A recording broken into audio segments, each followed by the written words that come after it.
So after 2 days of travelling through Southeast Asia, through Brunei and Bangkok, we find ourselves here on day one of the Street Dream shoot in Chiang Rai in northern Thailand. Now the reason we are here in northern Thailand is because this is the home of Destiny Rescue, and the reason that they are here is because this region here is a bit of a hotbed for trafficking.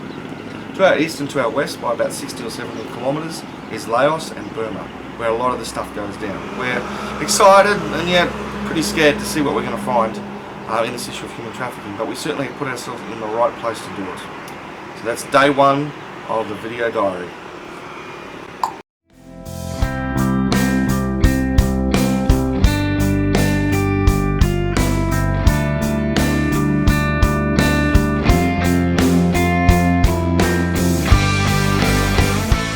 Can't make up his mind. He must make up his mind. I'm definitely going to go the fried chicken with cashew nut on rice.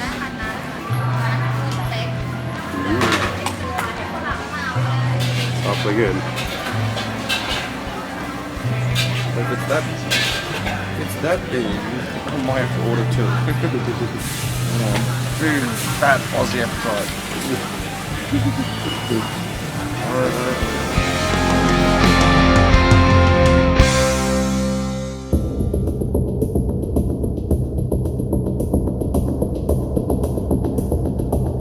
We are now going through a busy Thai city.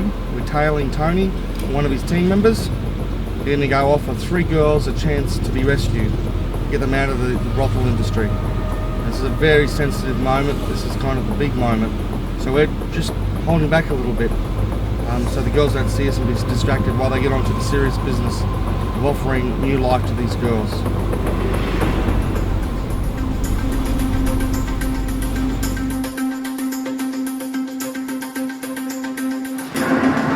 Sometimes you have to film even in difficult times. What did you do? Here we are, video diary. And the director, most absent-minded director in the world, has struck again. This is the 3rd big mistake I've made in, well, a little under 12 hours. I locked myself out of the house last night in the pouring rain. I started the car started driving by itself earlier in the day with me chasing it. Now I've locked the keys in the car, just as we were supposed to be shooting a really big scene.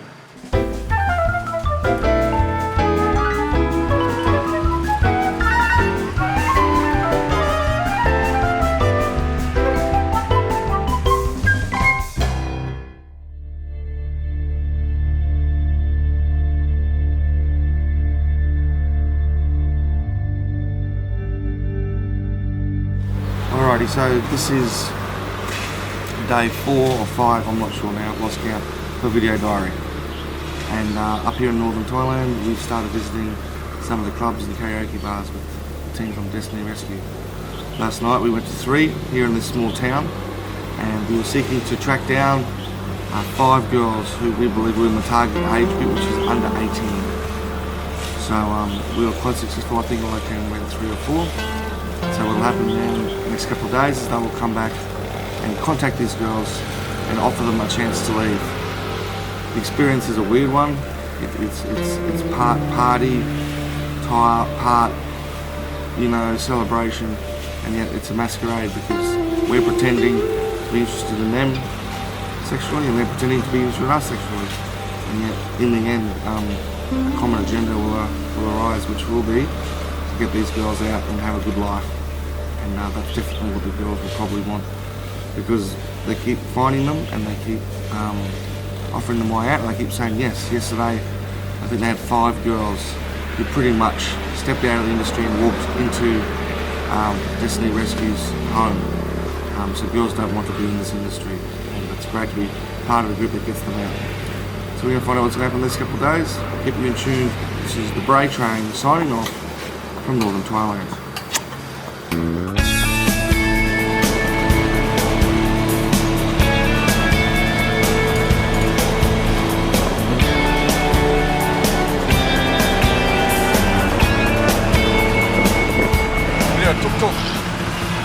And we're just heading home after going to a couple of touristy places.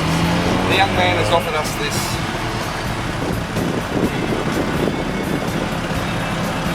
So That's to give you a kind of idea of how readily available this kind of stuff is to get hold of here. We didn't ask for it, he just gave it to us.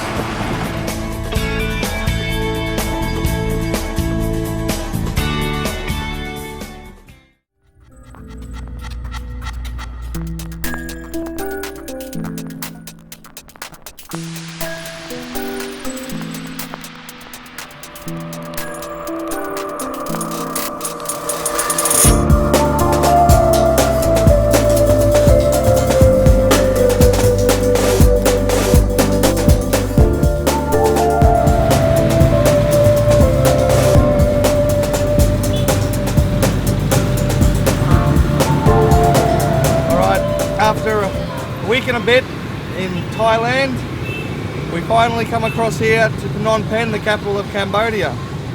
And we've only been here probably less than 24 hours. It's been go, go, go.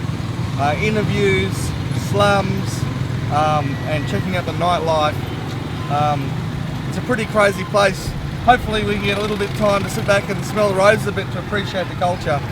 But unfortunately at the moment, or fortunately, depending how you see it, we're about to go out to the killing fields and a genocide museum to understand a little bit about Pol Pot and the genocide here. Fortunately, because it's probably something we need to know about, and unfortunately, because it's not a very nice thing we need to know about. But we are rocking on here. Red Earth Films is right on track with our documentary. We are getting great stuff. We're very excited, and we're really hoping that this short time in Cambodia is going to be really, really special. So far, so good.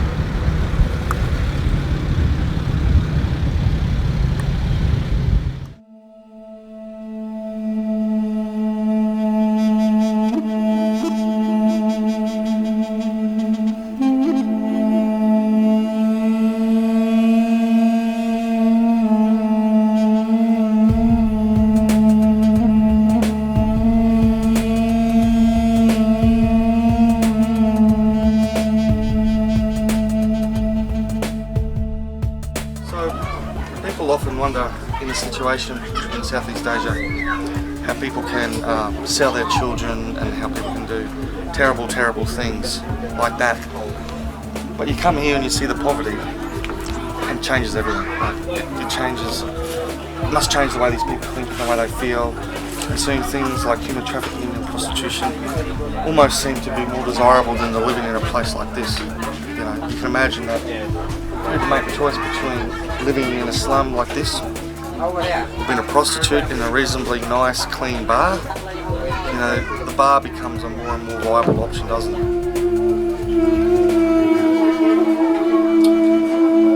So this is the home of young Min Dari, who is another vulnerable young person involved in Destiny Rescue. And you can see the house here is modest to say the least. It's as hot as an oven in here at the moment. I can only imagine what it would be like, you know, if it was, you know, a really, really hot day. And imagine, you know, a whole family lives in here, and the sewage is you can see it underneath the house, in between the cracks. That's raw sewage running in between there. And again, you know, the question must be asked: if you were asked to work at a reasonable sized brothel or live in this, you know, it wouldn't be such a long stretch to go to a brothel or to a place that had clean conditions as opposed to living in a place like this. But they do the best they can. I don't want to be condescending, but in a sense, let's not forget that there's open sewage probably at half a metre under this floor. They'd be breathing in and day out.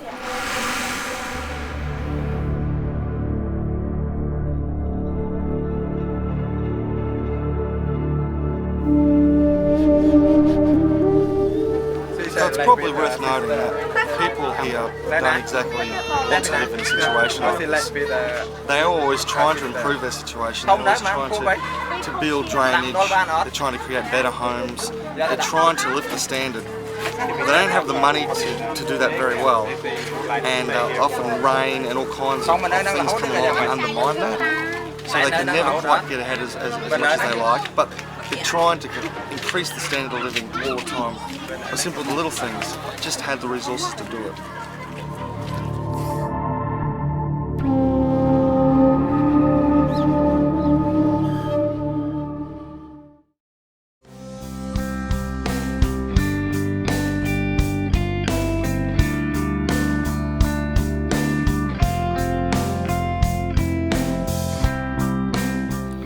video diary welcomes you to Luar Prabang, which is in the country of Laos, or Laos.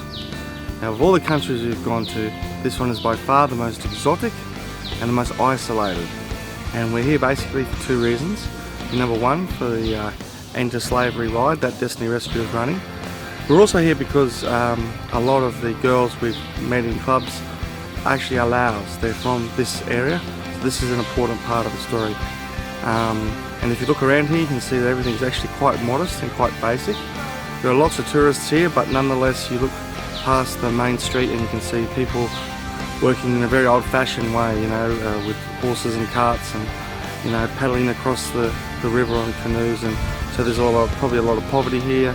The standard of living isn't probably as high as what we think it should be, and therefore it's pretty easy to see why a lot of girls probably get tempted by the big city lights of Bangkok and Pattaya and end up leaving this place. So we'll be exploring some of that here, and it was great to be here. It's different from Cambodia, which was flat. This is very mountainous, but this is very nice.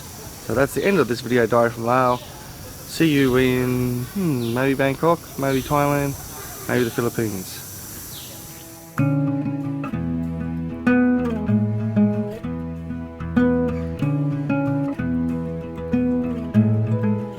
And here we are, video diary number 463.21.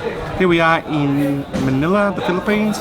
So we've done a quick cruise from Laos, we went to Bangkok, and now we've come all the way here to this beautiful country where we have find beautiful women, amongst them Marlene, who is our host with the most, and we're looking forward to getting around with her and seeing all the things happening here with the sex trade. We've already had some wonderful interviews, and now I'm going to move on to some special friends, I'll call them. Joy, another Canadian. We can't get enough Canadians, and she's here, and the piano player amongst us, Potato the Potato. Jason Bray's taught me everything I know about life.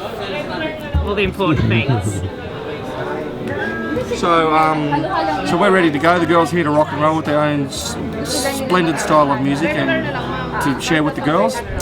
And we're excited, but we aren't excited about the very sad occasion that happened today. The Canucks. It doesn't matter. They lost. They lost. Was it 4-0? And set Vancouver on fire because of it. So we just want to have a moment of silence for the Canucks.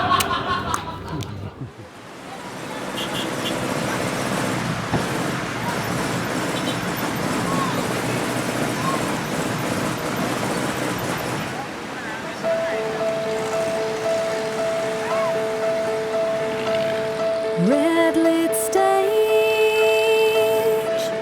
childlike face, smells of seduction in the air. Red lit stage,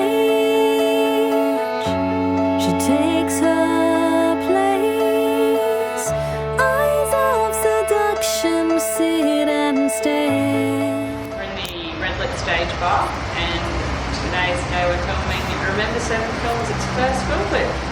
Bray Train here is playing the role of sleazy bar guest, and he's just doing a bit of method acting, just getting in the zone, putting himself in the place of patron. And Mike is... Of course, in the case of Jason, there's no acting really involved. Jason's playing the character of Jason Bray. Mike's just doing his visual setup here, looking at lighting. We're waiting for someone who's probably still asleep to come and unlock the room so we can get access to the sound here and the light show. Diane, our dancer who's helping us today, is just getting her final costume changes done. I'm in my costume and we're probably almost ready to go. My costume being the outfit that I wear every day. Question, jeans up or down, Joy? That would be my question for you. I would do up. Step into your new shoes, darling, and dance the night away. They may not fit you perfectly, but they'll feed you for another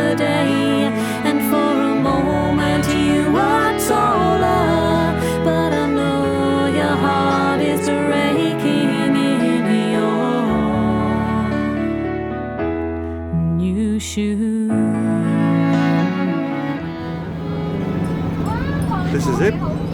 Final day after 30 days, 5 countries, innumerable number of rice meals, storms, clubs, pubs, karaoke bars, and of course prostitutes. Our last day of shooting is right here in Bangkok. Tomorrow we head back to Australia. And we bring with us a lot of footage, and with a lot of footage is a lot of work. So we seek to tell this incredible story of injustice, persecution, but also hope when we do this film. It's been a great trip, and we are very, very thankful to have done it. We're very thankful for everyone who's gave us the ability to do it through financial and emotional support. And now it's just about family and friends reconnecting again with Australia, and then after that it's all about the editing and creating a wonderful movie. Also want to make sure that we thank Remember 7, who were instrumental in helping us in the Philippines and helping us to make a video, which we hope will be coming out very, very soon. So check out your Red Earth website, www.redearthfilms.com.au, and love you guts.